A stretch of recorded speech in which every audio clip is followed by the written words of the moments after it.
জনগণের মতামত নিয়ে গণভোটের ব্যবস্থা করতে হবে। আর গণভোট কারা ভয় করে? যারা মানুষকে ভয় করে, যাদের মানুষের মতামতকে ভয় করে, তারাই গণভোটকে বাধা দিতে পারে।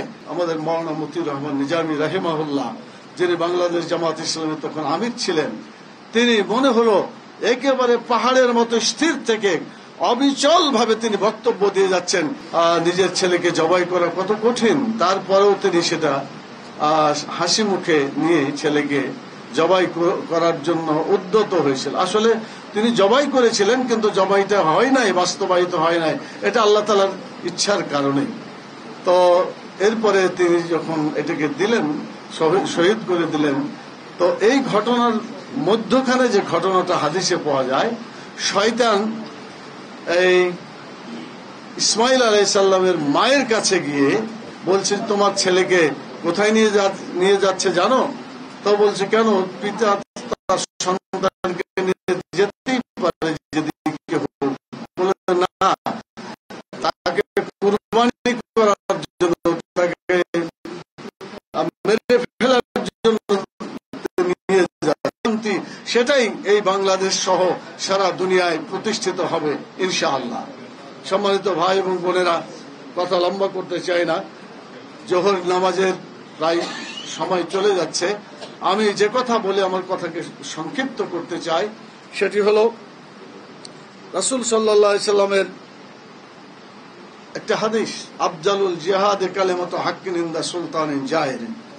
সবচাইতে বড় জিহাদ হচ্ছে যে জালেম সরকারকে তার বিরুদ্ধে সত্য কথা বলাটা সবচাইতে বড় জিহাদ।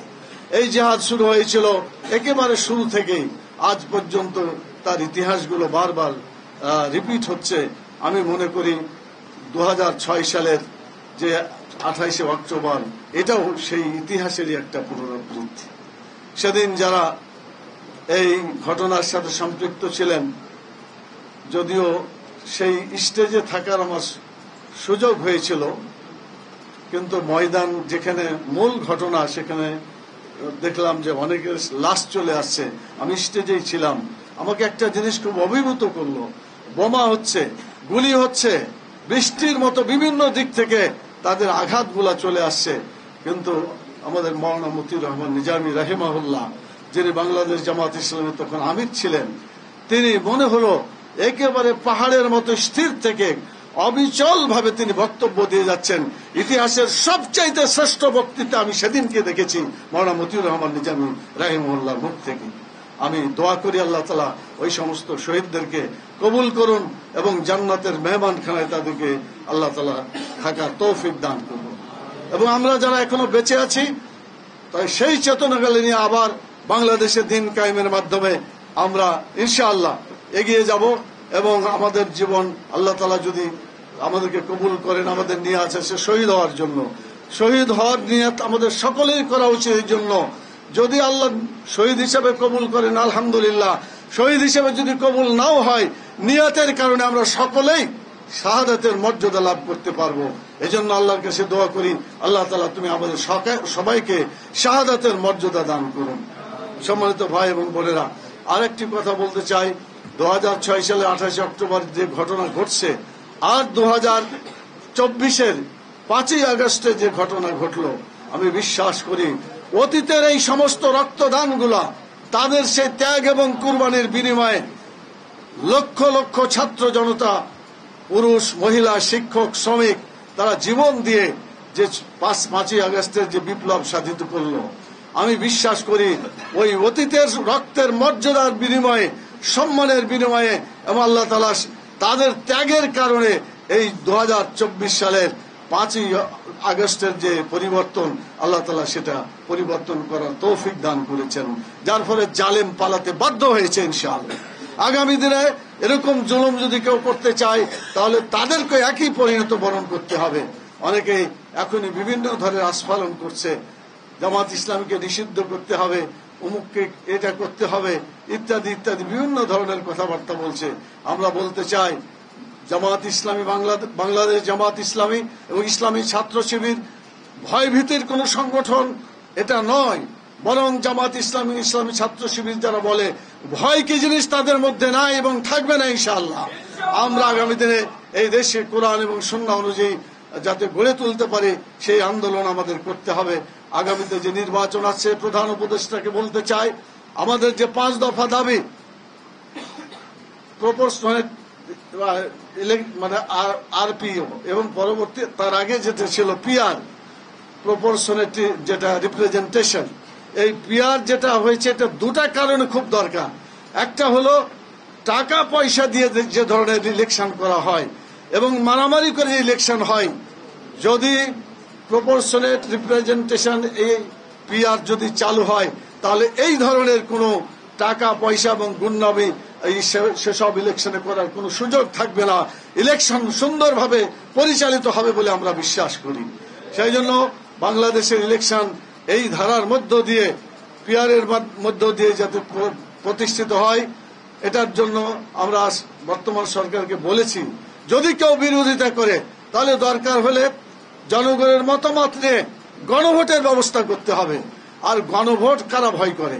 যারা মানুষকে ভয় করে, যারা মানুষের মতামতকে ভয় করে, তারা এই গণভোটকে বাধা দিতে পারে। সেই জন্য আমরা বলতে চাই, গণভোটের মাধ্যমে এটা সমাধান হয়েই তারপরে নির্বাচন হওয়া উচিত।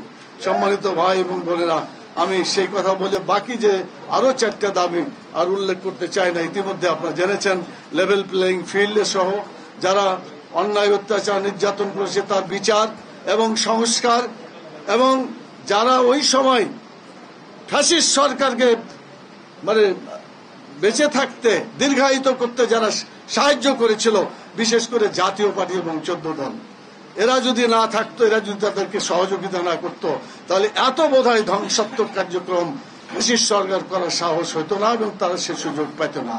কিন্তু অন্যায় করা এবং অন্যায়কে সাহায্য করা, এটা কি কোনো আলাদা জিনিস না সমান? আপনারা নিশ্চয়ই এটা বিবেকের কাছে প্রশ্ন করলে এটাই পাওয়া যাবে। অন্যায় করা এবং অন্যায়কে সাহায্য করা সমান অপরাধ। অতএব ফ্যাসিস্টের যে পরিণতি হয়েছে, বাকি এই শক্তিগুলোরও একই পরিণত হওয়া উচিত। এটাই আমরা দাবি করেছি এবং জনগণ এটাই দাবি করে।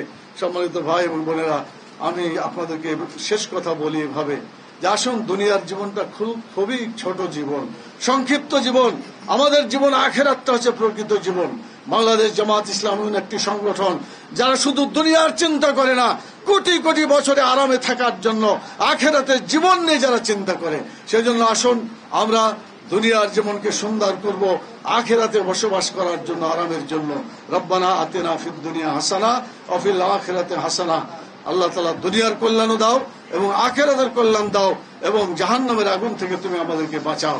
আল্লাহ তাআলার কাছে দোয়া করে এবং আগামী দিনে বাংলাদেশের জনগণকে টেকনাফ থেকে তেঁতুলিয়া পর্যন্ত আগামী দিনে যে নির্বাচন হবে, সেই নির্বাচনের টার্গেট হচ্ছে এটা, যেখানে আমরা আল্লাহর আইন চাই, সৎ লোকের শাসন চাই। আর এই আল্লাহর আইন চাই, সৎ লোকের শাসন চাই, যাতে বিজয় লাভ করে। সেজন্য আগামী দিনে দাড়িপাল্লাকে বিজয় করে বাংলাদেশের ইতিহাসে সবচেয়ে সুন্দর একটা নির্বাচন দেওয়ার জন্য আমি বর্তমান সরকারকে আহ্বান জানাচ্ছি এবং বলতে চাই, জনগণের ভাষা হয়ে গেছে, এই দল দেখেছি, সে দল দেখেছি, এই মতবাদ দেখেছি, সেই মতবাদ দেখেছি, কিন্তু আমরা একটা দলকে দেখি না, একটা মতবাদ দেখি নাই, সেটা হলো ইসলামী মতবাদ আমরা দেখি নাই, জামাতকে আমরা দেখি নাই। অতএব আগামী দিনে জামাতকে, ইসলামকে বিজয়ী করার জন্য জনগণ সিদ্ধান্ত নিয়েছে। এই ফর্মুলা টেকনাফ থেকে তেঁতুলিয়া পর্যন্ত সকলের কাছে আজকে আপনারা শুনতে পাচ্ছেন, আমরাও শুনতে পাচ্ছি।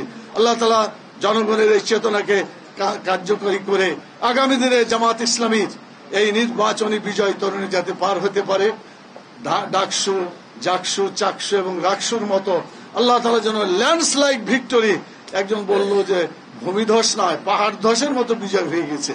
আল্লাহ তাআলা এরকম বিজয় আগামী দিনে কোরআন সুন্নাহকে বিজয়ী করার যে আমাদের টার্গেট, সেটাকে আল্লাহ তাআলা যেন বিজয় দান করেন।